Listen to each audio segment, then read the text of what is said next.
remember the intro this time, boys. You see that? It was nice. Very good. We're back, folks.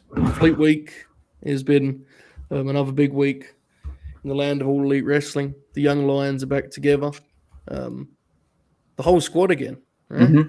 This is the first time. Yeah, first time 2 weeks in a row. Yeah. First, to be fair, last time I guess we didn't start together, right? Because Chris was sprinting back. Fair. Yeah, just dramatic times last time, but more steady this time. More steady week of AEW too, I think it's fair to say, right? Like a little more calm. Mm-hmm. Week to take a deep breath, take it easy a little bit, but still a lot of good stuff to talk about. Expert panel as always. Young Lions in the house. Young Dukes, how are you tonight, mate? I'm good. How are you? I'm very good. Thanks for asking. I appreciate it. Doesn't happen often around here, you know. Tope Suicida, how are you? You're doing great. I was going to ask how you are, but too late now. Yeah, too late. Owned. Should have led with that, Tope. My bad. Should have just jumped on as soon as I started. Well, hold on a second, Jay. You should start like that. Let me quickly answer this. So basically, Jay, here's the deal. Yes, Fleet 50 is happening. There are a handful of ballots already on the board. The reason I have not really accelerated the promotion of such a thing or like talked about a lot is because Monty and I are still dealing with like year-end projects that have been delayed for a range of reasons. And I was intending to let them kind of settle before we got into Fleet 50 in full motion. It is happening. If you have your ballot done, you can send it to me at joeholbert05@gmail.com. If not, you have time because we're probably going to get to it for like another month. So it's happening, but let it play out, so on and so forth. Chris, how are you tonight? I'm doing good. Pretty tired because I've been staying up to watch the Japanese graps the last few nights. Yeah. But fun week of wrestling. Should be another fun week coming up. Mm-hmm. I just quickly wanted to I wasn't even going to get into this much, but you brought it up. It's like there is a lot to be learned from this weekend of wrestling. I think it's fair to say, you know. And I don't know if we'll ever see it on the major scale in the States because people are dumb. Wrestling can't get out of its own way sometimes.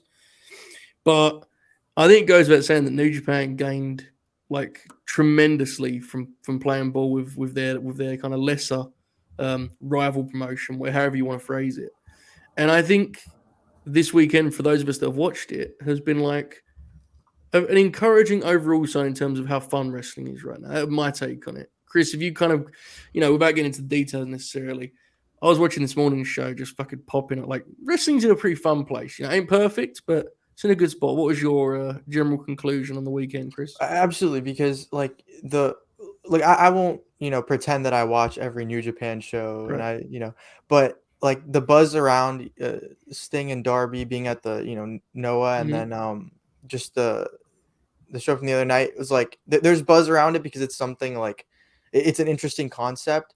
And yeah, like sometimes when you've got people in the same promotion, sometimes things can get like, sometimes you can get stale, but then like bringing in new people that, those guys don't usually interact with brings a new layer to some people. And I think we saw that especially with Okada, how awesome that was and how excited everyone is for that match. So yeah, I'm pretty fired up about it. It was such an interesting concept, and it was really exciting. It was fun to watch. Dukes, is it fair to say that sometimes you see things like this, specifically the Okada and Kiyomiya business, and you kind of just go, man, wrestling isn't that complicated, huh? If you just get out your own way. It's so just hit each other hard. Yeah. Yeah, absolutely. Tope, did you see any of these shows, or are you I still need to catch up. I haven't stayed up the last couple nights, so fair enough. Quickly to answer this, Nif May says, are you going to review the shows we just talked about from the weekend? So basically, I'm going to try and do a show tomorrow, a solo show, the way I did last Sunday, where I kind of talk through it all. It won't be formatted as like a necessary review. We'll just talk through the matches. There will be some written reviews for the stand-up matches on, especially the Wrestle Kingdom show. So there will be some coverage, maybe not a formal review front to back, but there'll definitely be coverage. Before we get into AEW, I want to shout out Brent, who on that solo show, which was now a full week ago, sent in a tip on Streamlabs, which I completely missed because I suck at this, in which he said, hi, pal, happy Sunday, which I have now waited so long to credit him for. It is relevant again.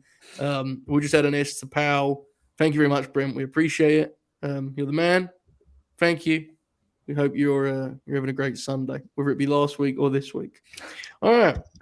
Let's get into AEW here, boys. definitely felt like in terms of stakes and importance, this show was like a more quieter edition of Dynamite. But there was a lot of good here. And there was one match in particular that really stole the headlines. Bandido, Bryan Danielson. I think this one, when the graphics showed up, like it jumped off the page as a kind of obvious contender to steal the show.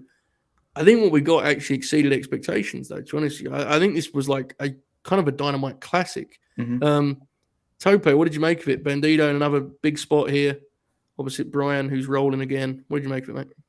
He is a wrestler that is an example of someone I've only seen the AEW work, but is instantly like one of my favorites. Mm-hmm. He has that just that eye-catching style that the 21 plex is incredible. Mm-hmm. And as a gambler myself, I kind of respect that gimmick. So he's great, and whenever you pair him with someone like the American Dragon, as we've been saying, it's going to be impossible for us not to like these matches with Dragon, and the better the competition, the better the match. So yeah, pretty strong start to this kind of story. We use that term. It's really just Bryan wants to have great matches, but Takeshita and Bandido are pretty incredible start. And I think the cage match is going to be good, but those first two are like, I actually think if we'd have sat here a month ago and listed matches we want to see for Bryan, like cool kind of TV matches, I think they'd have been near the top of the list, those two, and we've got those two already here. So it's been a hell of a time. Chris, what did you make of it, Bandido and Bryan? Just so everything about it was so fun because we knew right off the bat that it was going to be special, and just seeing how much fun Bandido is having there, I just hope he's whether it's Ring of Honor or he makes some more appearances on AEW TV. I hope he gets highlighted and wrestles as much as you possibly can.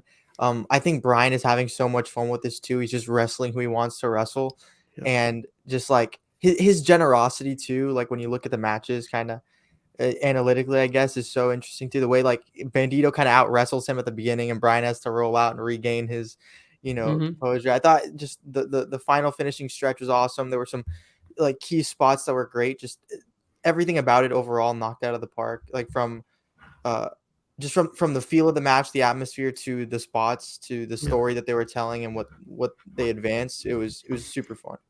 Yeah, it was I honestly thought it was considerably better than the Takeshita match, which is not a slight to Takeshita match. I just thought it was that good. Bandido can do everything. I mean, he's a complete wrestler.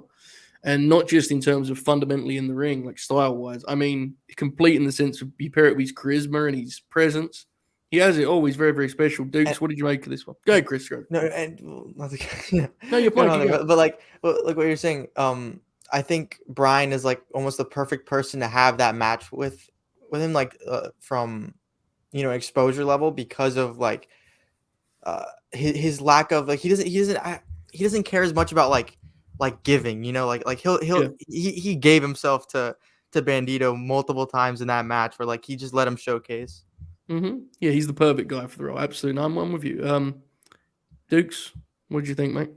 The match ruled, but I think the thing with Bandido is I want him on TV more, obviously, but him just showing up once a month or something like that and having a crazy match kind of adds to it almost. Mm-hmm. Just he's like a high level guy that just loses on TV. It kind of rules. For sure. I mean, it's a hell of a flaw for him. Yeah. I think because I think Matt, kind of talked about that on Thursday, and my only thing with that is I genuinely think his ceiling is kind of crazy. Yeah, I agree. I think he could. We say crossover, what does that mean? But I think if you market him a certain way, I think he could kind of explode. Mm-hmm. He has such a cool look and people style. love him already. He's only been there 3 times. Mm-hmm. Every time he wrestles on TV, the crowd is all into him, And he's kind of a fascinating case study because he was one of Ring of Honor's top guys for the last couple of years there. It's I love Ring of Honor, but the last few years before Sinclair sold were non-existent on a commercial level. But he was one of the top guys in the AEW stage. He feels so at home, where frankly there are guys who have been on that stage for the last 2-3 years and don't feel as comfortable in front of big crowds the way Bandido is. It's really quite remarkable. I think we're all hoping kind of we see more of him, but if not, I agree with you, Dukes. This role is awesome for him, unquestionably.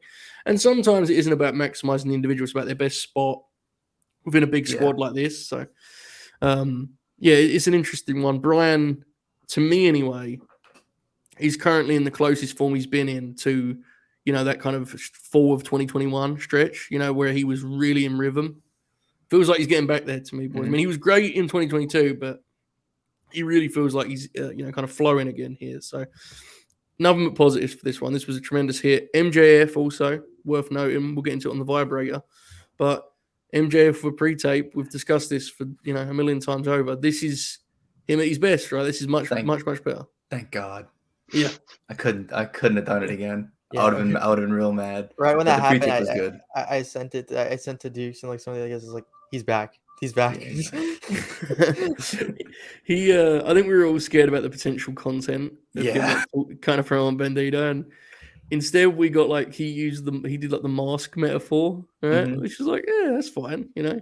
I will say that Papa Holbert watching that promo was like, Max has never wore a mask. I was like, it's more of a sort of, like an idea than don't worry about it, just let him get on with it. All right, nonetheless, we had a pretty big development. I think arguably the biggest actual development on Dynamite was the women's division stuff, right? Where there's been a lot of speculation online about kind of this idea of a kind of ex-WWE and outsiders versus, homegrown core of the roster, that kind of idea. And a lot of it had been mostly speculation. And as much as Saraya was kind of a dick in that pre-tape, I thought there was a chance of it, but I didn't think they were going to go the whole way. This week they did a hilarious pre-tape where they were like, this is the story we're telling. They threw up a signal on screen, please be ready. This is our story now. And Tony, bless Tony, she was giving this terrible dialogue they don't get it, it was so juvenile. But anyway, so the idea is we've come out of this with Tony and Saraya as heels. And I assume that will mean that Jamie and Britt are fully fledged baby faces before long. I mean, they've not really done that, but that's where you can kind of guess we're going. Mm-hmm. We kind of guessed on Tuesday, right? Tony being opposite Willow felt like a heel turn signal. What did you make of this kind of... Firstly, what did you make of the execution, Dukes? And then we'll kind of talk concept more broadly. But firstly, what did you think of what they did on Wednesday? Because I think that was the more controversial part than anything else. I saw some of that on Twitter. People were like, how do you mess up a heel turn like that? I was like, I thought it was good. I didn't think it was bad or anything like that. It wasn't the most emphatic beatdown of all time, but I thought it was good. I think the Tony part of it was my issue. Well, there's two parts I had an issue with. Tony, I think, was too established as a babyface to turn that kind of. My other issue was I don't like the way they're presenting Shida in this, man. I don't know. She just feels kind of they've made her seem so she's almost useless. So she's standing there she has no idea what's going on. I don't know. They're treating her like a little kid almost. There's something about her that kind of puts me off. Tope, what did you make of the heel turn again? The way it was done on Wednesday first. Again, when I was watching it, I didn't necessarily hate it. I was in the Discord with Dukes and Chris here. All of us were kind of popping for it, but I think we're also popping for the idea more so than the execution. So while I didn't hate it, I'm not necessarily gonna I'm more excited about where it's going, so I don't hate it as much, I guess. If you're not excited for the idea, I understand not being into it.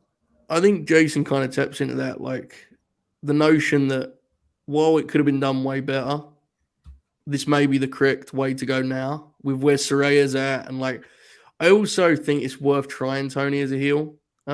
We've discussed Tony as a character before, and it's an interesting situation. I mean, Tony's been great for them. She's had a genuinely really good run, and her work has been excellent.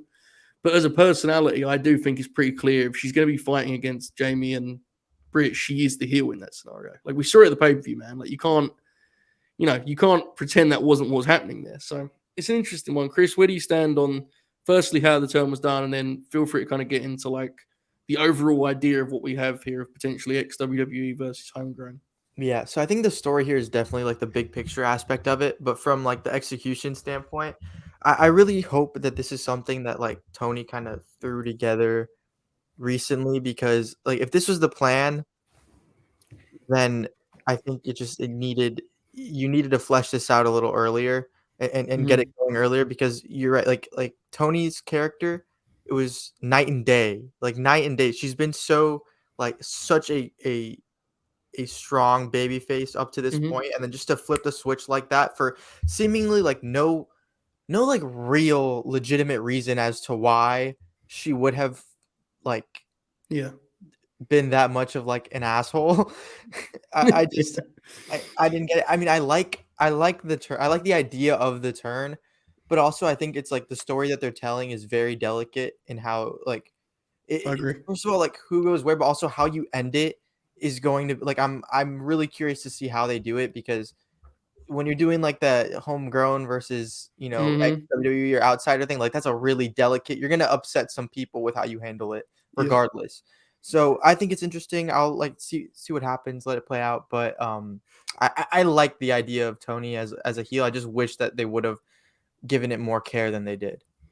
Yeah, me too. Because Saraya, I mean, with all respect to Saraya, it was not a big leap to turn her heel, right? I mean, she had kind of walked in this direction unintentionally, and it's kind of why we're here. Yeah. Tony's different because, as you said, Tony felt like a fighting champion, and she was kind of a pure babyface.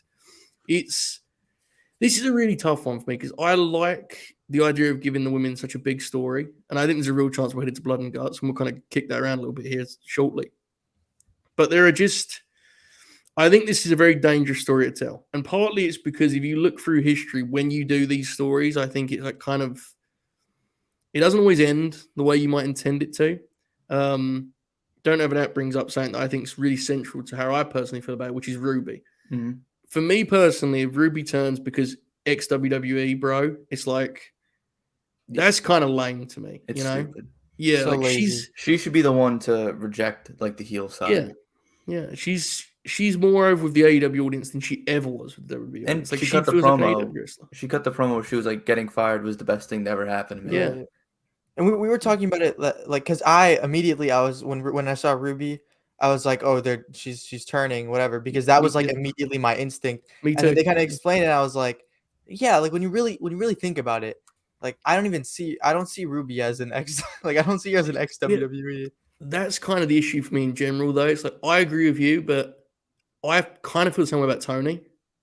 Like that's where it gets tough for me, where it's like I understand in a literal sense Tony is an ex WWE person, but it's like Tony fucking hated being in WWE. Yeah. Like she literally went, and I know, to be clear, I'm not like I'm aware this is not a shoot, brother. You know what I mean? Like I get we're doing an angle. What I'm getting at is, as an asset, do you not want to keep Tony paired with your brand rather than being like this kind of outside force?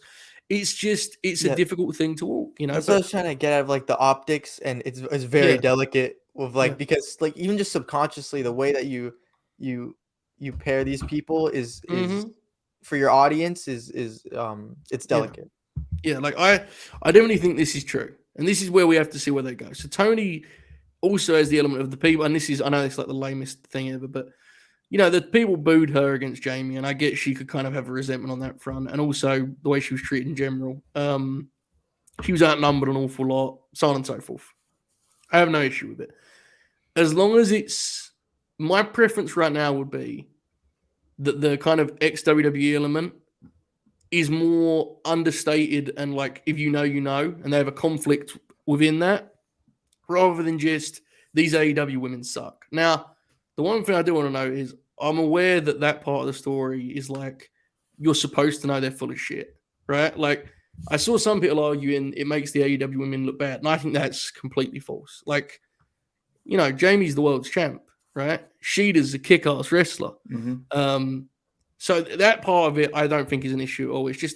It's something to kind of navigate. Tope, where do you stand on like this is an idea? Is this something that really intrigues you? Is it something that concerns you? Where do you stand personally? So it intrigues me. But as you guys are saying, there's a lot of ways that it can go like poorly or not as good as its potential. So it's gonna be just basically. I mean, I hate to say just wait and see, but that's kind of all we can do at this point. Yeah. See what they do. Let it play out. I do have It's fair, absolutely. my first like insane fantasy booking in a while though. Oh. I Go don't ahead. know. I don't keep in mind this is unrealistic, and I was just popping myself. This WWE versus like former WWE versus AEW originals is not just the women's division. This is the big angle. Oh Phil no. is coming. FTC. Let's go. The Elite. I knew it. They're doing business. Ex WWE CM Punk, incredible bit. Yeah. Oh, that would fucking rule. I would like to state that I'm still 0%. Okay, good job, Tope. He's back. Not doing it. Nope. Last week on Worldwide, man, he had like fucking graphics and stuff for me. You know, it was a whole deal. Was that tinfoil hat? Yeah. Yeah, indeed. Oh my god, incredible. The map. Simple. That was unbelievable. I have a simple yes or no question here. Okay. Does this result in the first women's blood and guts match in AEW? Yes. I'm pretty sure. Yeah. My God. Yeah. Very confident. I hope so. It'd be cool, wouldn't it? Yeah, it'd be really cool. Be a lot of blood. That would be. I would like I think in a lot of ways they actually would have a real shot to have like the best one. Yeah. Purely because they wouldn't jump off the cage. Yeah, there'd probably be less of that, and they'd probably like hit each other more. Yeah. That's the first. The first women's War Games match had that strength where like they did I think EO did a high spot. But for the most part, they just sort of whacked each other. I mean, that's really what it's supposed to be. I mean, nonetheless, it would be very, very cool. Hopefully we get something big. Has that usually happened around the same time of year? When was the They were June both years, I think. both were June? I think so. First one was a little earlier, I think, because remember the first one was it was still Daly's place. It was before Anarchy, right? Remember they did War Games first, and then they did Anarchy in the Arena, which it was April, and then June last year. It's very dangerous if we're stretching the it first out one that long before. ago. Yeah, the first one was before Double or Nothing because they did April 2021 Stadium Stampede 2 or whatever. Sorry, my bad. Stadium Stampede. Sorry, Dukes. That's why I was confusing you. Not Anarchy in the Arena. Stadium Stampede. That's my apologies, folks. April 2021, June 2022. Right. Yeah. And then it could be if it was April, it certainly could be. Yeah. Interesting. Be a cool deal. All right. As we want to follow, certainly. The main event on Dynamite was a pretty brave main event, I thought. Peak Tony Khan and just doing things that pop himself and hoping other people like it. The viewership, from what I can gather, was pretty good. Kushida and Darby Allin. Now, Chris, I remember saying to you, I was very confident. I told you, Chris, I said, what I know of what you like about wrestling, I think Kushida is going to be for you. And from what I can gather, my guess was correct. That dude's slick, isn't he? He's awesome. Just and the whole I don't know, just the whole match, like picking apart the arm, that was awesome. He did great. Just there were so many memorable moments, so many key moments here, and just I don't know, the feel is awesome. Darby never misses. I don't think he's going to miss on this title run. Miss huge. The juice thing wasn't a miss. It was just okay. Sure. But fucking next week we're cooking. Next week we're cooking too. Yeah, there's man, this could be a very special run he's going to have here. And the TNT title really feels like you can watch it rebuild, right? Mm-hmm. It's back. Yeah. It actually genuinely does feel that way, though, right? Samoa Joe saved it. Joe was actually the perfect transitional champ. Mm-hmm. He made it matter again, so Darby's win was important, and now Darby can have kind of just a direct sequel to what he did last time. Duke, so I know we kind of talked about this. You had a little bit of experience with Kushida, but what did you make of him here in this big time spot for Dynamite? It was fucking awesome. My dad popped huge when he put together that he was dressed like Marty McFly. He fucking pumped his fist. Yeah, the match was awesome. Kushida's that's how you work a limb. All right, that's how you fucking do it. I was, some people need to take notes. That's all. Truly. Do you actually have a name in mind, or did you say that just generally? Yeah. You do. Any hints? Double digits in the PWI 500. My God. Didn't make, you didn't make the cut. I didn't know who it was. I was thinking, who would that? I was thinking Anna Jay doesn't really work limbs. That's what I was thinking at first. Tope, what did you think of the Dynamite main event? I thought it was awesome. By the end of Dynamite, I kind of like, you know how sometimes you're just like in a mood, you just like randomly get in a mood. You're not like really invested in a match. Mm-hmm. I was like that at the start of this match, but then like it was so good that it just kept pulling me in more and more. So by the end of the match, I was just completely invested in what, like, if that was just kind of like an average Dynamite main event, then it wouldn't have got me like that. So I loved it at the end. He's just such a, like, his style is so aesthetically pleasing, you know, like the way he moves in the ring, Kushida, like the way he works the mat, and as Duke said, the way he works the like a limb. And when I say he just works the arm, that's what he does in every match. But the way he like first got the arm, where he slid back in and Darby came in behind him and he just fucking booted the arm out, like he's tremendous. Jason kind of suggests that here that I think we all co-sign in terms of Kushida being a regular on the new Ring of Honor. I also think, and I think this was too pronounced not to be done purposefully. You know, Max's new thing is hurt Brian's arm, right? That's like his new. Oh, I feel like that has to be a thing they're going to circle to, right? Like he asked Brian Cage to work on Brian's arm, Brian Danielson's arm. It's like in the main event of that very show, Kushida worked fucking Darby's arm for like 10 minutes. Like that feels like a natural. I would love to see that. So hopefully that's something we see.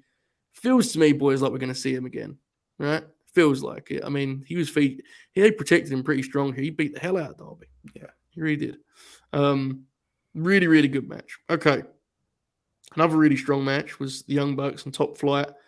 We all picked Top Flight to win here, so it wasn't like a huge surprise by any means. What did you make of the execution on that front, Dukes? I thought it was fun. I don't think it was like an amazing match, to be honest. Like it was good. It was like a Young Bucks TV match. Yeah, just because I think it's important to know they weren't trying to have like a great exactly. match, right? Like it was like the middle of hour one, wasn't it? And you know, it was really, really good. They can definitely have a better match. They probably will have many better matches in the future. We assume that, you know, the kind of trios thing that we explore will be up next. Chris, what did you think of this big win here for Top Flight? Yeah, I agree. The match itself like kind of lost me at some points. I thought it was fine though. The finish I loved. Like I loved that whole sequence. And I really liked Top Flight being in this spot. I know they kind of did like a similar thing with Private Party a while back, but this time, like I don't know, this one kind of felt a little different. Because like hopefully it leads to that trios match that we've been hoping for, and then that's just going to be so chaotic and fun, hopefully. But yeah, I thought this was a great spot. I mean, Top Flight always impressed. I thought the Briscoe tributes were fun in this one. It was just like really, really nice, that aspect of it. And yeah, it was fine. But they can, like, the fact that they it seemed like they held back a little bit, because you know they can have a better match. Like that gets me hopeful for the trios match, that they're gonna like, you know, bring a lot out. For sure. It feels like Top Flight.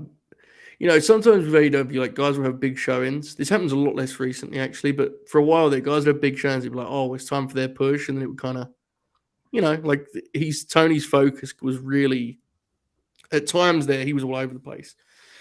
It feels like the Top Flight thing is really happening right now. I mean, the Blackpool Combat Club series was so like focused, and it was so apparent what they were trying to do, and then to immediately follow that up with this. It feels like Top Flight are rolling. Tope, what do you think? Do you think there's a chance that Top Flight and AR Fox are going to wrestle the Elite at Revolution, or is it more of a TV main event, do you think? Is there a special in between now and the pay-per-view? St. Patrick's Day. St. Patrick's Day. Then oh wait, no, that might be after. No, that'll be after. Yeah. That'll be after. Beach break? Are they doing anything in February? Beach break? Beach break, maybe. Yeah. Usually around this. If there's a special, then I think it'll be like on that TV special. If not, then I assume that they could probably make it a main event Dynamite and have it be like fun. Give it like 15-20 minutes. I'm trying to think of what. I think it's beach break. It's actually an interesting question, boys. What is the Elite's match at Revolution? Chat, help us out on this too, because I'm intrigued by what the most likely scenario is. I mean, we only have. What do we have? 6 weeks left? 5 weeks left? Something like that, yeah. My original thought was the House of Black, because I thought they were just going to lose the trios titles like immediately. Yeah. But I feel like they're going in a different direction with the House of Black now, which we'll get to. Are they? Here's my question: would be: are they still involved in the Eddie thing, or is Eddie just? I don't know. I think it depends on if there's a third person available for Eddie's group. Right, which feels feasible, right? Yeah, for sure. Because Santana got hurt in Blood and Guts last year, which is like not 8 months ago. Yeah. Hangman mentioned mending fences. Yeah, that's a good point. The Hangman thing feels relevant here, right? Yeah. Wow. I don't know. This is going to be an interesting bit. Well, I mean, I think my personal gut feeling is the Top Flight situation will be a TV thing. It doesn't feel like a pay-per-view. It doesn't. No. The Elite versus Mox, Brian and Claudio. Yeah. Oh my god. Yeah. That's the biggest one they can do right now, right? Without comment on the other, the other possible scenario. Yeah, I guess they could do. I guess it could be Yuta, Claudio, and Moxley, right? No, I want. Oh wait, Brian's in a match. Brian's in the match. Yeah. Fuck. He can work both. Yeah. It's a 60-minute line, man. He can also win both. I'm trying. I'm wondering if House of Black part. We'll get to that in a moment. For better or worse, we'll get to it. But either way, Top Flight are rolling. Happy to see it. Darius has looked really great the last few weeks, which is important to note. Like dude's had obviously for a range of reasons been so hard for him to get any rhythm. When he first came back, you could tell, but he's looked awesome the last few weeks. Yeah. I want them to run it back with FTR because Darius was still a little. FTR. He was the FTR. I want them to run it back because Darius still wasn't really in his groove yet in that match. Yeah, for sure. They're also like FTR are definitely, unless they have a lot of time, they will get more comfortable the more they wrestle teams. Like the way they operate, it will take them a while to get like the rhythm of Top Flight, who are so dynamic and explosive. And if you give, this is where I wish there was house shows. Like in an ideal world, you could just have them wrestle FTR like every weekend, right? Yeah. And it's like the co-main event of your house show, but maybe soon. We'll see. All right. Finally on Dynamite, before we get to the vibrator, I have a question for you boys. So Orange Cassidy opened the show. He remained All-Atlantic champion. Hopefully we get the Jeff Jarrett match soon. My question, though, fellas, is who do you think should beat Orange Cassidy for the All-Atlantic title? I think he's defended it now like 9 times or something. He's had some like incredible reign. Are you ready for this idea, Joe? I'm always ready for these ideas, Dukes. Jeff Jarrett wins in the main event of Dynamite. Wait. On Rampage, he opens Rampage, open challenge. Takeshita beats him in like 10 seconds. So that's pretty good. In kayfabe, he had it for like 2 days, but he had it for like an hour, which is even funnier. That is actually quite good, yeah. I would even be tempted to make it apparent how funny it is. Do you like the old Fed.com thing where it's like breaking news, title change on Rampage taping? Yeah. It's like a picture of Jeff like looking up with the lights. But just to make it clear how funny it is. I mean, it's tempting. Jeff Jarrett, he goes to swing the guitar and Takeshi's knee goes through it and hits him. Oh, that's quite good. Yeah. I don't know. Chris, if you have an alternative, or are we going to just let Dukes win this particular game? I think I'll give it to him. I don't think I... Yeah, it could be good. I'm trying to think. I'm not sure though. So the thing is hard to actually say where the belt should go because the belt still doesn't have like any identity because the whole bit with the belt was it's a touring belt and Orange Cassidy just made it a TV title. Yeah. Like I think it should eventually make its way to Takeshita in the near future, but I don't think you do Takeshita Orange. Or you do. I mean, I don't know. Well, that's why you have the perfect transitional. Well, yeah, I understand that. I get that part. I understand. Yeah. I do wonder if this is the belt they used to like bring Miro back. That feels very feasible to me, Oh, him just. And he just destroying Orange. He kills Orange, yeah. Yeah. Because you kind of just let him like play with that over there too, which is why I assume Tony will want to do when he comes back. And Miro Takeshita would fucking rule too. That'd be very good. That's Tope, my favorite. You got anything?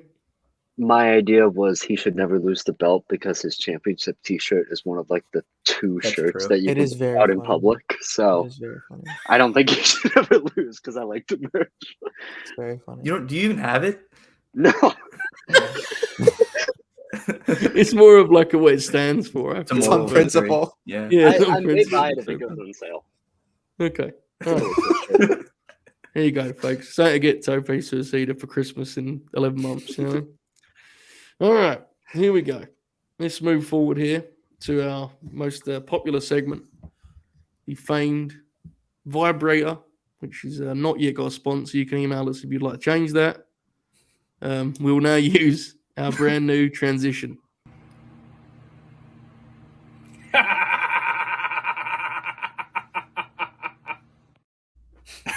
Very good. Very good. Thank you, Matty. Okay, here we go.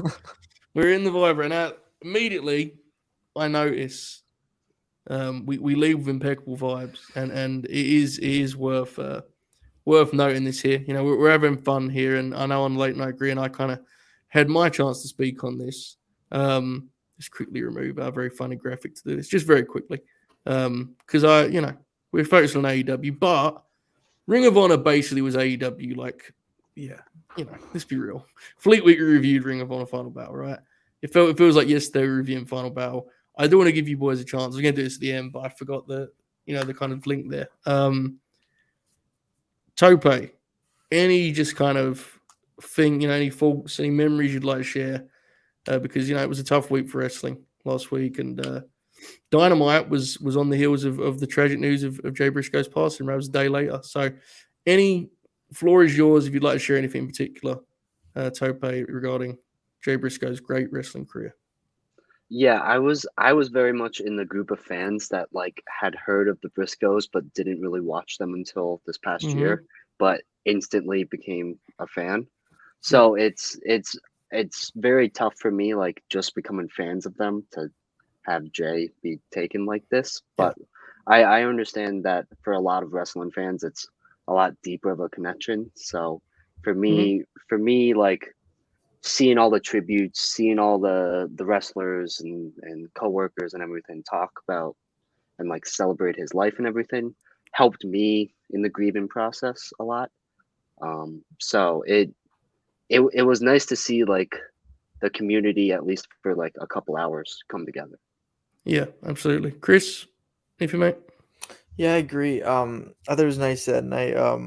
It was emotions were all off, and then in the Discord we watched a lot of promos and matches and stuff. I just it sucks, man. Just the human element of all this. I'm praying for the family. I'm praying for a speedy recovery for the kids. Man, like I had a long conversation with my dad when the news came in. He was talking to me about, and it's so true. Like, obviously I was familiar with them, but he wasn't as familiar with them when we were watching, the Ring of Honor shows. And he was like, they just feel so like real. Like they feel so they're not like, and he loved the contrast between them and FTR. And just like and I sent him the promos. I sent him like the one where they're working out at the farm, and he's like, you ever seen someone curl five gallon bucket of chicken shit? Yeah, that shit was awesome. Like, I don't know, just it's so sad, but man, the legacy that he left behind, like, it's something that we can all appreciate for years. But yeah, I'm praying for the family. They're my thoughts. It's just overall sad, but it was great to see the community come together for a guy that that meant a lot to so many people, and that it's had those issues, but by all accounts, really worked on himself over the years, and became someone that was from, again, by all accounts, like a universally loved guy backstage for a lot of people. So absolutely. You might notice there, folks, my internet dropped momentarily because I had to retrieve this image, which is one of the most incredible wrestling photos of all. So much to look at here, so much going on. Just an incredible moment in the wrestling in the wrestling history books. Dukes, I'm from what I can remember talking about this, like, you're pretty similar in regards to like only really being watching the Briscoes in recent times, right? But obviously, again, they were kind of right alongside AEW with that FTR trilogy. So, floor is yours, mate. Yeah, I've just been watching like matches and promos. I've watched like there's like a YouTube playlist of like 100 promos. I'm Yeah. like I've probably seen like most of them by now, but there's the one with like the trunk full of dead chickens. Mhm. When talking about the Young Bucks, I was at my friend's house last night. We're watching the UFC card, and after it ended, they kind of keep up. They keep up like through me and one of our other friends, and they asked me about it. So we just started watching the Briscoes promos, and I showed them the dead chickens one, and they were fucking howling. Like they were having a great time. It just kind of goes to show like they just had that thing that kind of gripped you. Yeah. You know. So yeah. Absolutely. For anyone that watches the stuff we upload to YouTube and like that's where you follow our content, you want to just hear us talk about Jay Briscoe more. On Thursday we did the late night grin, and it was pretty much, I think for most, like the first half it was about Jay. And that is latenightgrin.com, but it isn't behind the paywall. So if you watch us on YouTube or you watch the Twitch, Vault stuff, you can go see that over there. It's just like an unlisted YouTube video. So check it out. I mean, fuck. If you've watched these shows for long enough, you heard me talk about Jay Briscoe and the Briscoes. The top 5 dead or alive thing, I truly believe. So, it's worth. I'm glad kind of everyone got a chance to speak on that, because one of the great wrestlers in recent memory. He'll be very much missed. Okay, best we can. We'll move forward here. We settle into a steady pops here for the Orange opener. Did you guys find it a little bit surprising they led with that match? It wasn't the most like high octane in terms of action, or do you think that made it the perfect choice in some ways? What did you guys think? I really liked it. Well, really liked it strong. I liked it. There was a lot of bits which I was popping for. The actual wrestling I thought was fine, because Orange Cassidy is a good wrestler, and he's in there with someone who's like just kind of okay. Mm-hmm. So the actual match was fine, but everything surrounding it I liked. Yeah, it was fun. I just kind of, it felt like they could have probably. I would have been tempted to switch that in the Bucks, honestly. But yeah, for sure. Whatever. Young Bucks, more like the dumb Bucks. Tope, is this your handiwork, or are you blaming someone else for this? 100% my original idea right here. Yeah. Okay. We do have an increase for that. We stay steady for family therapy is good. Correct. Wait, what is that? What's that in The Gun Club segment. With... I'm sorry. Yeah, all right, fair. Are you guys into that program thus far? Yes. Yeah. Next week, Wednesday is going to be like, it's like family therapy sit down with the 5 of them. It's going to be like all time like good or all time bad. And I'm like fucking fired up for either outcome. Absolutely no in between. No. It's going to be hilarious. It's going to fucking suck. Yeah, I think it'll probably be funny. I just, the Rampage segment I thought was quite, the one from the week before, I thought that was pretty rough. Yeah. It's attitude era segments, man. It's hit or miss, but the stuff always gets over. So I have no issue with it. We do have a pretty strong increase here, though, all the way above good vibes, almost towards impeccable vibes, as we get the up next. Renee lies about John, but it's cool. Elite Law. Correct.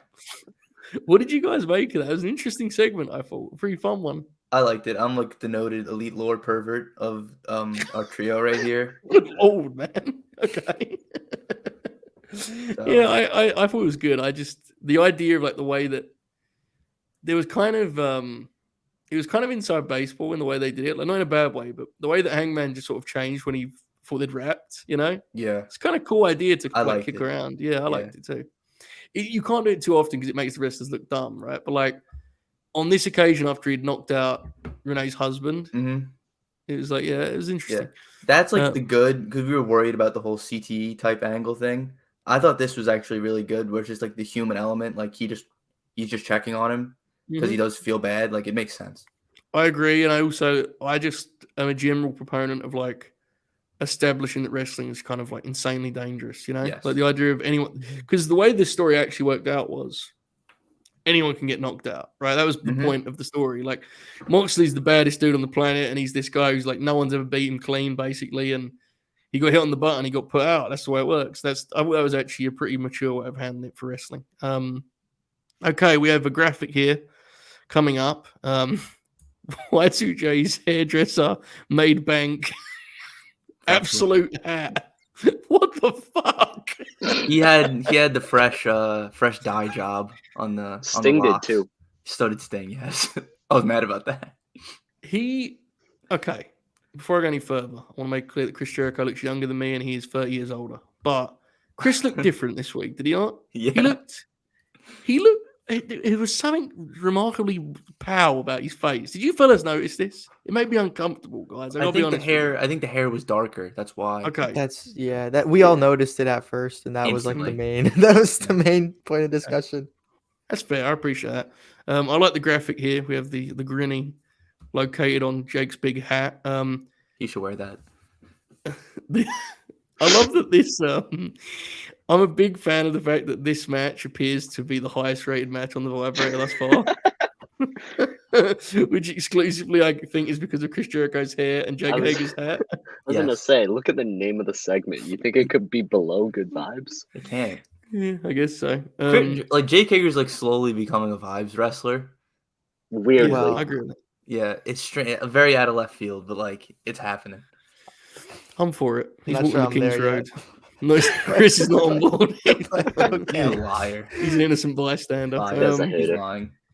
Look at this. We go even higher here for Big Bro Sam G.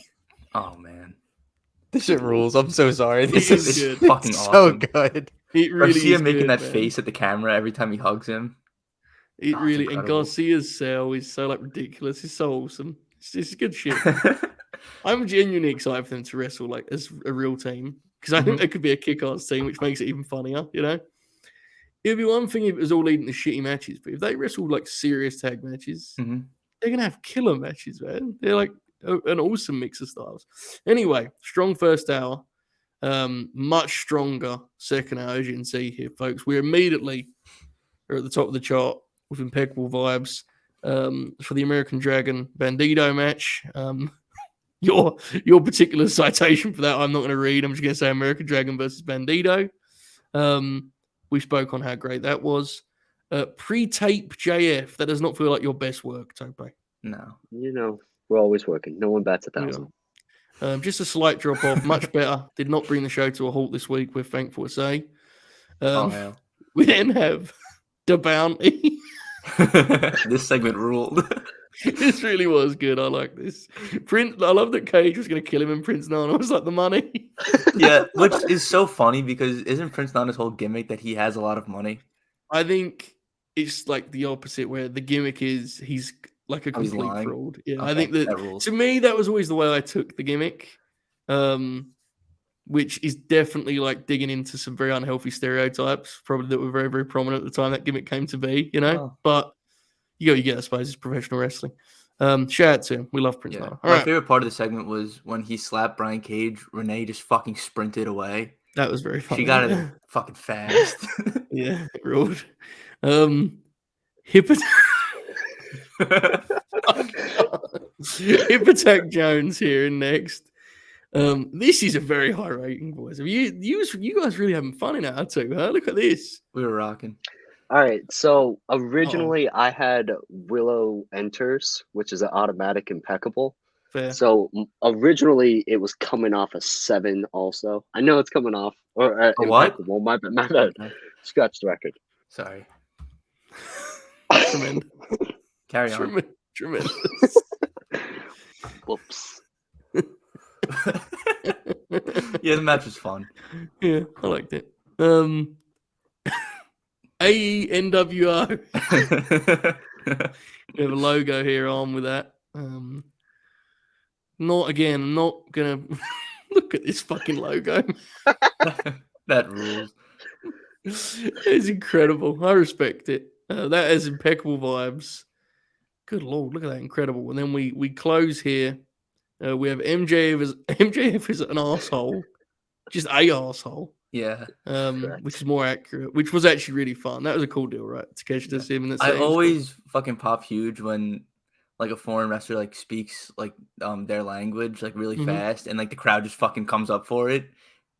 It was fun. Oh, it rules every time. And Renee was like the perfect. She's so good at stuff like that, you know. Yeah. Like the way she portrayed that was great. And then we have, and I quote, "My McFly versus Emo Tony Hawk," Yes. which I believe is what the Correct. match graphic officially stated. Incredible second hour there, boys. Look at that. Consistent. Tremendous. Very, very, very, very consistent. All right. There we go. Okay. Let's look ahead here. Let's not look ahead quite yet. Let's do some Rampage talk first. I'm sorry, boys. We're going to have to get into this now. I think the headline from Rampage was the alleged heel turn or not heel turn featuring the Mad King Eddie Kingston. I know some wrestling websites just run it as a heel. Like they just posted a story of Eddie Kingston turns heel. I'm not convinced, to be honest. What I am convinced of is this is bad. Agreed. I thought it was bad before. I was pretty sure. I felt it in my stomach, you know? But I was watching this segment and I was like, this is definitely bad. I think Ortiz is a good talent and I'm glad he's on the show. But like he's talking about saying that he could have just watched the match back and he would have known it wasn't true. What are we doing here? And again, I'm not sure it was. I don't actually think it was a heel turn. That may age badly, but I genuinely didn't take it that way. No, it's and the main reason, yeah, exactly. The main reason I didn't take it that way is because you wouldn't frame it this way. Because the way they presented it, basically, you were asking the audience to be like, "Yeah, kick the shit out of Eddie." Like Ortiz was yelling at him. I don't know. I thought this was a bad segment, which is a shame because Eddie's the man and Ortiz is a good professional wrestler, you know, in his own right. I know Dukes appears to be clearly on board here with my disdain for this. Tope, what did you make of it? No comment. Fair. It makes me sad. Yeah, it's a shame. Chris, what do you think of this Eddie Kingston business? I'm in the same boat. Yeah. Especially the other day we were watching like the Eddie Punk stuff from that program. And it just, I don't know, makes you sad. Yeah, he's fallen quite a lot, unfortunately. It's hopefully it's before a big rebuild. I'll kind of let it play out on that front. I'm not convinced, as you guys know, but we'll see. I mean, I think the shows have got a lot better, but this feels like the biggest. If you was, you know, I mean, it's subjective. Everyone has their own, but this is like my most obvious miss in recent months. Like the failure to capitalize on the Akiyama match, I think has been kind of crazy. Yeah. And again, like it's not like killing, you know, my enjoyment or whatever of the show, but like, man, if that's just one of those things of like, if they were hitting on that front, like I feel like I'd enjoy it so much more. Yeah. But it's not like, I mean, it's not like hurting my enjoyment, I guess. I'm the same. Part of it for me is because it's kind of hid away on Rampage, which is like its own story within this. It kind of feels weird that that's happening to begin with, right? Like, why is this story like an exclusive? I mean, I know they do the pre-tapes on Dynamite, but those are such nothing. Especially when they play like 3 of them in a row. Yeah. Dukes, where do you think this is going? Like gut feeling?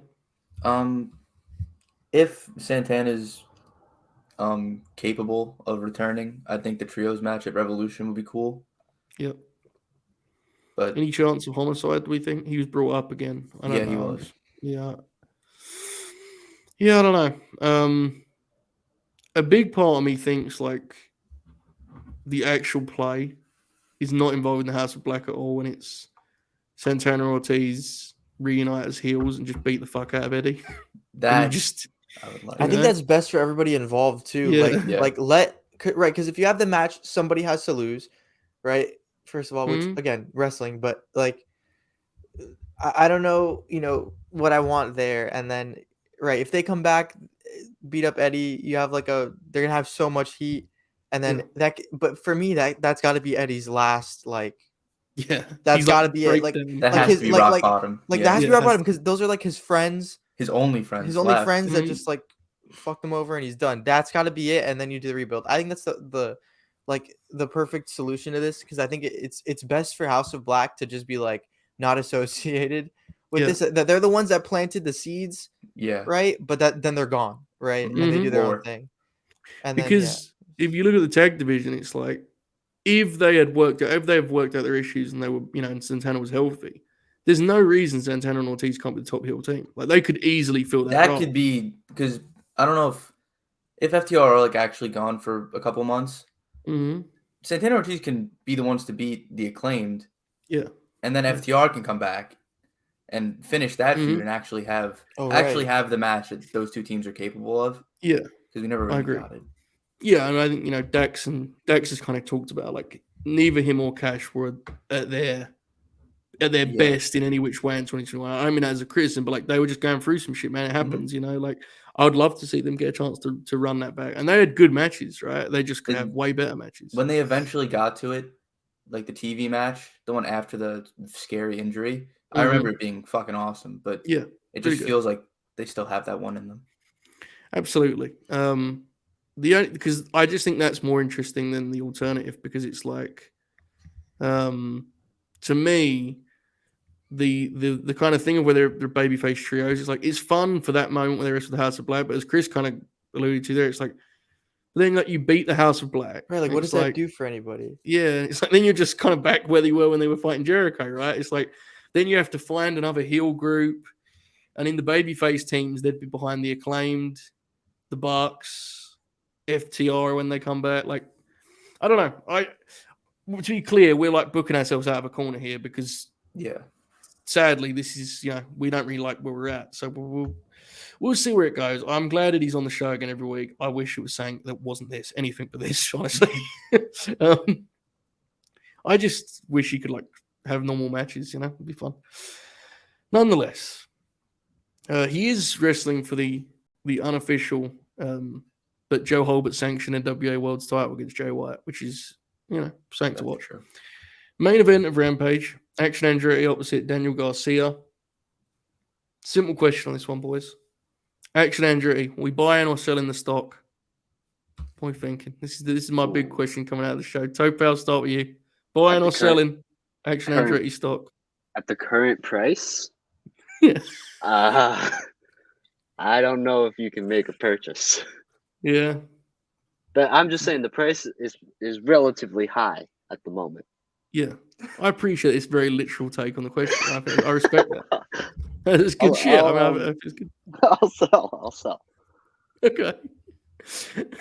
Tukes, what are you doing? Are you buying or selling? I think I might sit on it, honestly. Yeah, that's where I'm at. I thought he looked pretty damn good. I thought it was a very polished main event, considering it's like a 24-year-old versus a 25-year-old, I think it is. And Garcia is fucking such a mature wrestler. I really like the main event, to be clear. But I am intrigued how long this sticks, this push, Like, beyond the kind of like the initial story of him being this underdog who's shocking the world. It's a hard thing when you've not really been anywhere to get pushed on this fucking roster. It's really hard. It's not an indictment of him. It's just going to be challenging. Chris, where do you stand on Andretti here after another kind of a better look at him in a more normal spot than what the Jericho thing was? I still do think I'm buying the stock. Good. Obviously, because he debuted on TV like a month ago. Yeah, like. I mean, obviously, there's stuff to improve as like a character and talking and stuff, because naturally, like, he hasn't been on TV for that long. I think it's a very like good sign that he, was in this spot this early. Agreed. But yeah, no, I think he's got a solid trajectory ahead of him. It's just a matter of how they handle it, because I think the crowds love him. He just has that look of like you want to get behind this guy. So yeah, I think it just depends on how they handle him going forward, like you said, after that all wears off. Yeah, and again, like, let me just reiterate, I think he did a hell of a job. There was like a couple hitches in the match. Shit happens, no big deal. I thought he looked really good. His offense is explosive. He isn't just the guy who's hitting high spots either. He has like good fundamentals. His strikes look good. He looks like a really good wrestler. It's just, it's a great roster, and it'll be interesting, kind of how far he climbs before inevitably he levels out. Someone has to kind of find his footing again. Garcia's awesome. Speaking of such, do we think there's a chance? Because I was kind of wondering about the Acclaimed, like, it feels to me like they're going to wrestle the Gun Club in a couple of weeks here. It feels to me like probably on Beach Break, if that's what's coming here. Is there a chance that Garcia and Sammy is actually the match for them at the pay-per-view? Because Tony can move real quick on that stuff. And all it takes is a couple C-show wins, and they'll be like, in Tony's brain they'll be ranked because he's not, So I 100% believe Tony still has kayfabe rankings in front of him. He just doesn't put. He's got a notepad. Yeah. And they get like one win on TV, and I think they could kind of be in that situation. And I think if nothing else, that would give Max an awful lot of material for a range of reasons. Yeah. I kind of thought I was looking at like the heel tag teams, and I was like, Sammy and Danny kind of like a cool match for the Acclaimed. I think the match would be killer too. What do you think? Yeah. What do you reckon? Any chance? Yeah, I think it depends on FTR, and it also depends on if our Santana Ortiz fantasy booking comes true. And there's a lot of moving pieces. I like it though, because I like that act. Like, it's fun. I don't know. It's like, I think the transition from us thinking that Sammy himself is like has no self-awareness to now his character is just the most non-self-aware person on the show is like a great transition for him. And it's just fun. Like the leather pants stuff was kind of funny. Like, I don't know. It's just and it's also cool. it's and them in the ring with Bowens is going to be really fun. Absolutely. And you have the kind of they've definitely got enough TV exposure to be in a big pay-per-view match, right? Goes without saying. It feels fresh seeing them in a tag because Sammy, other than the Jericho stuff from early AEW, has not really been in a real tag team. Garcia hasn't all in AEW. It's an interesting one. Where are you guys at on this all ego Matt Hardy business? Are you in this thing? Or are you? The match on Wednesday is gonna pop me, just because Hook's gonna suplex him. So I thought the finish on Rampage was incredible. I have to be honest. Him holding Matt's hair and fucking, that was a hell of a finish. Tope, buy or sell your stock on the Matt Hardy 2023 all ego angle. You're putting me in a very tough spot, Joe. It's I think it'd be pretty cheap. In fairness, that's true. Price is not asking a lot of you here, Tope. I'm excited for this match specifically because of who they're facing. I don't know many other duos on the roster that I would be that excited to have them face. Okay. Chris, where do you stand on the momentary all ego broken mat tag team that is being discussed here in the chat? It's so funny because it's such a C show. Not even like it's such a BTE like it is. But it quite literally is actually. But sorry to hear that. Yeah, I don't know how I feel about it. I'm just gonna watch the show. I won't take notes. I won't, I'll just. It kind of pops me. I think the match should probably be on Rampage, but they did such a good demo that you have to have them on Dynamite, like Jungle Hook. So it's like, I guess, it's fine. Big draws. Yeah, man, it works. Willie Mack had a nice shine on Rampage. However, I am in awe of Tony Khan is one of the craziest people imaginable. Like, he's an absolute sicko at the highest order. Like, do you know how nuts you have to be to hey, we have these YouTube shows that have no restrictions at all. You have 6 minutes, and then to just say you're now wrestling on TNT, you're going 12 minutes just for no apparent reason beyond you need to see them do a different match. Bro, if I was running that promotion, they'd have come through the curtain after dark, and I've been like, do that exact match on Friday. I don't give a fuck that the two people that watch Dark are going to see it again. I'll watch it again. You know what I mean? Most of the world never saw it. Just do the same. He gave him 12 minutes. Cage worked the heat segment. Just fucking clobber each other, fellas. Yeah. You know what I mean? It was good, but Willie had a way better showing on Dark. Yeah, it was a sprint. Absolutely. I don't know. That just kind of befuddled me. Rampage felt like kind of undercooked in that way. I felt like things had almost too much time. And then you got to the Jade match, and it was like, do a real women's match. That is one thing. The women's division's got better, but the Rampage usage is still, it drives me nuts. It feels like they could do so much. Just if you made that match matter, you'd get so much further along, But hopefully Willie stays regardless. Willie's awesome, and I'm happy for him. So hopefully he sticks around. I think he will. All right, now finally we get to the real show stealer here. Darby Allin versus Buddy Matthews next week on Dynamite. It appears to be the main event based on the rest of the lineup. Fellas, this is an interesting moment. We're at a real crossroads here. You know what I mean? We're at a real fucking crossroads. I still believe, I don't know if you fellas do, but I still believe in the Australian Nightmare, Bud Matt. However, this is it now. There's no more. But to be fair, no. We need we need. I was going to say 4 stars. We need at least. We need above good vibes, right? Goes without saying. I think it's kind of safe. A safe bet. It's gonna be I tough agree. not to. I agree. I'm just saying, if it doesn't, we have to be honest with ourselves next week, right? You guys have to hold me accountable, fellas, right? Yeah. If I come on here and I see Pop, and I say, yeah, but he hasn't wrestled many singles. You have to hold me accountable, fellas. You have to. Big match for Bud Matt. We've been waiting for about a year now. Yeah. Legitimately. This is the one we've been asking for. TNT title. Looks like it's the main event. The most reliable wrestler in the promotion opposite him. Can't miss here. Chris, how confident are you in the Australian Nightmare next week?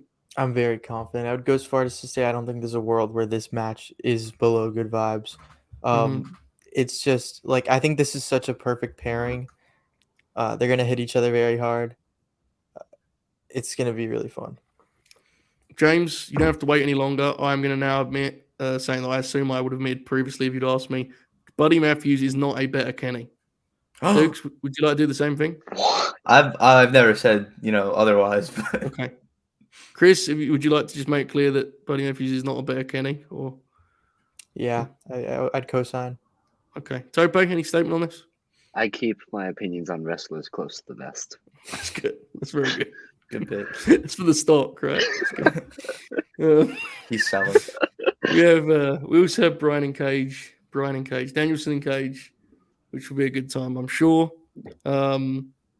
Britt, Tony, and Ruby will be an interesting one to circle regarding what we were discussing earlier. Mm-hmm. Right? It feels like Ruby's going to pick a side. Yeah. That alarms me, though. Yes. Indeed. Line in the sand. This week, this new fresh lineup for Dynamite doesn't look blockbuster unless you're, us fucking losers and have a personal investment in Buddy Matthews. In which case, it's one of the biggest shows of the year. Yeah. But they're on a roll right now, man. They haven't had a bad episode of Dynamite for a while now. They're this is Tony. I honestly think creative for this is Tony's best run since the September, October run of 2021. I genuinely believe that creatively. He's done a hell of a job kind of getting this thing steadying the ship a little bit here, and I think he's produced really good shows, and obviously the wrestlers always rock it. So, good times. All right, Tope Suicida. No more stock questions. Simply put, you got any final thoughts, mate? Anything else to add? Any plugs? Any promotions? No, not really. Excited to see who the Eagles beat next weekend. Oh my God. That felt aggressive. I don't really know the concept, but that felt aggressive to me. It's either going to be Oracle's Cowboys or the 49ers. They play in 2 hours. Here you go, folks. So we just advertised the football there if you didn't know about it. We're going to help their viewership. Oh, I'm sure. We'll claim it. Chris, any final thoughts? Yeah, just, fun week. Should be another fun week coming up. For Tope, go Birds, fly Eagles fly. I'm an Eagles fan now. The Dolphins do not exist. The Bills just lost in the playoffs. Very excited. But do we have something this week, right? We do. Yes, we do have something this week. Before we get to that, I was going to bring that up. Fuck. Yeah. Whoops. Yeah, 20 minutes actually. Tope. So yeah. You win some, you lose some. You lose most of them. Okay. You'll see the Young Lions again before Fleet Week next Sunday. This Friday, the Grinner Game Night returns for a Royal Rumble edition from Mike and Gather. That's all I know, folks. I promise. Oh my! I know. That's all I know. It will be myself, the Confirmed Shoot, and old Bobby Two Shoes, Robert O'Neill, as he's known politically, opposite the Young Lions that sit in front of you here. It's a big one. It's a big occasion. I mean, if you can win that one, I don't know what happens to the platform. We may have to make some changes. Is this like trivia? I don't fucking know, man. I guess so. The last game night, there was like theme song names. There's all sorts of shit going on. Oh, we might take that. Dude, you guys are done. We might wash you with that. So done. There is like no. If there was betting odds for this, there would be no way of like guessing or assuming who's going to win this game. It's complete bullshit. You know, we've been training for this like every night at 3 a.m. unintentionally. Yeah, I was singing the Jeff Hardy theme song the other night. I did the whole thing. I think I'm a lock for least helpful teammate, to be honest. Probably. Yeah, I'm sure it'll be fun though, regardless. That's what matters most, right, boys? No, No, winning. We're I want to winning. win. The ego of our youth. There you go, thanks. All right. I'll be back tomorrow for the famed worldwide program on WrestlePress. I'm also going to try and do a show before that on here, probably the hour before, and we'll talk through some of the weekend's happenings. You know, New Japan, Noah, this All Japan match that everyone's talking about. I'm going to try and watch all of those, and we'll talk about them tomorrow. So that'll be tomorrow, probably at 5 if I can get there. If not, worldwide will still happen as always. Tuesday, we are doing the Royal Rumble preview show. Myself, Bob, and Oracle. Wednesday, Dynamite Grin Along. Keep a lookout for the Jay Shill and Joe show, which is probably going to have a different time. I've received an all caps text from Confirmed Shoot, so I assume the Bengals have won. Yes. That is true. My God. And then Thursday, the Late Night Grin itself. And then Friday, as I said, Grin Game Night. So much to look forward to. I hope you join us at some point along the way. Thanks again for watching Fleet Week. Keep grinning. All hail. And in the meantime, enjoy this outro.